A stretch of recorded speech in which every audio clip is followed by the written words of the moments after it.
Bavsi's feast. First of all, let me tell you about my grandmother's kitchen. It was a small, square room with a large sink next to one wall and a wooden table pushed up to another. Because my grandmother lived on the third floor of an apartment house, the window in one wall was really a door and opened out onto a small balcony. In summer, there would be tall glass jars lined up on a table on the balcony, and in the jars, tiny green cucumbers floated in a pale, cloudy liquid, turning into pickles in the sunlight. If only you could taste the dishes that my grandmother cooked. Cinnamon cakes, braided loaves of bread, meats stewed in velvety sauces, fish fried to the color of gold, soup with matzah dumplings, fragrant with nutmeg, and for the Sabbath, the kugel, a pudding made of noodles and eggs with just a hint of burnt sugar to give it its caramel color and smoky taste. One of the tasks I enjoyed was helping to mince things. I liked using a carrot to poke whatever we were mincing deep into the silver mouth of the machine clamped to the side of the table. My grandmother liked chopping and talking. One day, we were making a strudel, cutting up apples to mix with the nuts and raisins.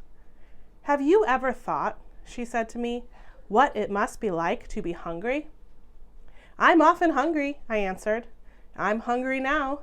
May I eat the rest of this apple?" My grandmother laughed. "That's not hunger. That's greed." Let me tell you a story about someone who learned what real hunger meant. He was a merchant, a very rich merchant, who lived a long time ago in the days of King Solomon. Where did he live? He lived in Jerusalem, and he was the stingiest, most penny-pinching scoundrel who ever drew breath. He was so stingy that he never even married, not wishing to have the additional expense of a wife and children. All over the city, people talked of his stinginess. His name became famous. "Stingy as Bavsi," people would say, or sometimes, "evil as Bavsi." Now, one day, a great famine came to the land. The crops had failed, and the poor people began to suffer from lack of food. Rich men who were also kind distributed all the contents of their granaries among the starving citizens, but not Bavsi. Oh no. Do you know what he did? What? He put huge wooden bars across the doors of his granaries to keep the people out. He cut down on his servants' food and sold his grain at a very high price to those who could manage to scrape together the money. So he grew rich while others starved and suffered. All the stories whispered by those who had good reason to hate him at last reached the ears of King Solomon himself. And when he learned how Bavsi was behaving, he decided to teach the miser a lesson he would not forget. What did he do? He sent the royal chamberlain to Bavsi's house with an invitation. The merchant was to take dinner with the king the very next evening.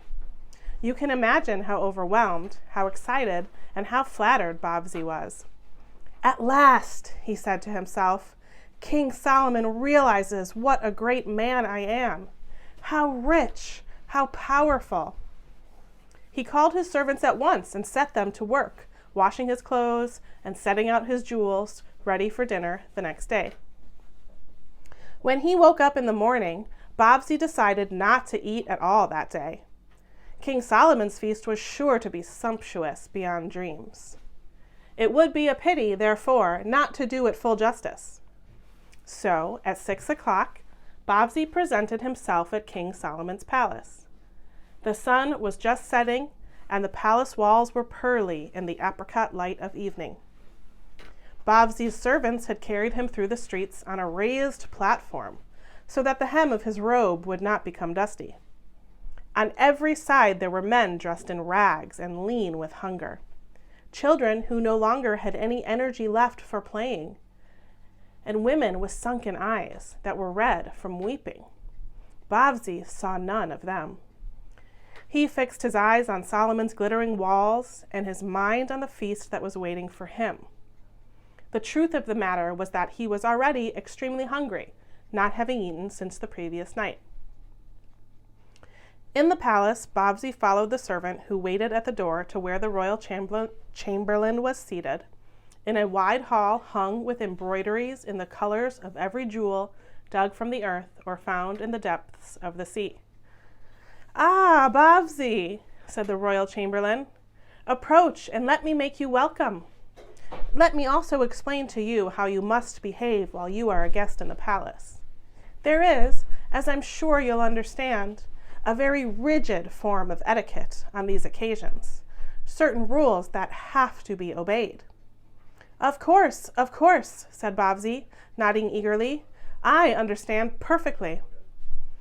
"Very well then," said the royal chamberlain.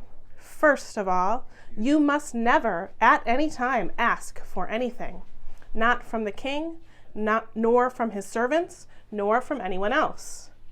Agreed?"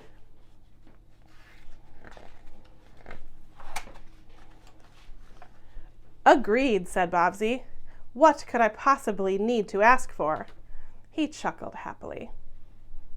"Secondly," the royal chamberlain continued, "whatever you may see happening, you must not ask any questions or utter any complaints."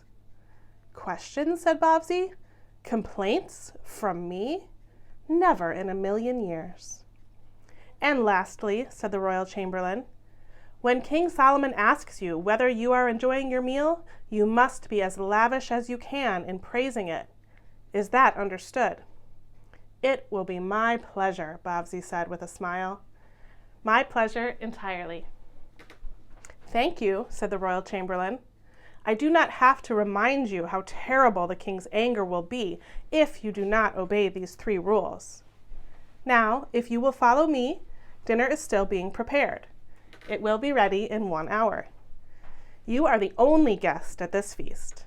I will ask you to wait here until the king is ready to dine." Bavsi was shown into a small room that looked out onto the courtyard. By now, he was beginning to feel quite faint from hunger, and the very worst thing of all was that there was no door to this small room, and the palace kitchens were just across the courtyard. Every wonderful smell in the world rose up out of that kitchen and drifted through the evening air, straight to where Bavsi was sitting. Fragrances that tormented him more than if they had been ghosts from another world. "What sort of smells?" I asked my grandmother. "Everything you can think of that's wonderful. Bread baking to a golden crust, onions frying, cinnamon lingering in the air, meat roasting in aromatic oils, spices being pounded in stone jars, rose petals being steeped in water, ready to be crystallized in sugar. Every good smell that there could be in a kitchen was there that night. I can almost find it in my heart to feel sorry for Bavsi, but not quite. He was only a little sorry for himself, for he comforted himself with the thought that soon, very soon, he would be eating alone with the great king and conversing with the wisest man in all the world. It was worth waiting for.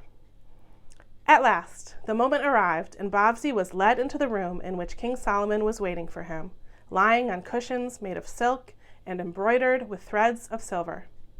"Sit, Bavsi," said King Solomon, "and let us eat." Bavsi sat, and a servant carried in a bowl of soup like liquid gold and set it before King Solomon. Another servant followed with a bowl, which he set in front of Bavsi, but before the merchant could pick up his spoon, a third servant took Bavsi's bowl and carried it away, leaving the unfortunate creature holding his spoon up in the air. He was just about to say something when he remembered his promise to the royal chamberlain. So he smiled at the king while the devils of hunger began to move around in his stomach, so that he felt pain and nausea and dizziness as he watched Solomon smacking his lips with every mouthful.